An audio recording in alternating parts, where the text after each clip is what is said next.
بچه‌ها ببخشید نمیدونستم وایلد اسم اونو نمیدونستم چیه، به خاطر همین گفتم وایلد دیگه. آره خودتون ببخشید. بهتون نشون بدم.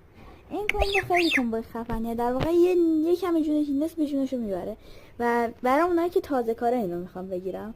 بله بچه‌ها، خب اول میدونی از چی شروع میکنیم؟ اول قدرت 3 رو میزنیم، میگیرتش، بعد قدرت اینو میزنیم، بعدش یه دفعه که تا آخرش میکشیم که این حرکت میشه بالا، بعدش با دست همینجوری میزنیمش اگه دشت نزد، خودمون یه دشت میزنیم که دمیجی نخوریم، اینجوری میریم سمتش، بعد میزنیم.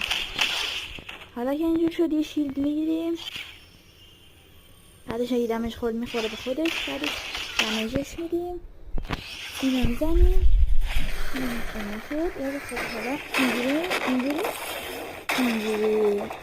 اگه کمبوی خوبی بود لایک و لطفا بزن، سابسکرایب بمونم بکن که خیلی نیاز داریم.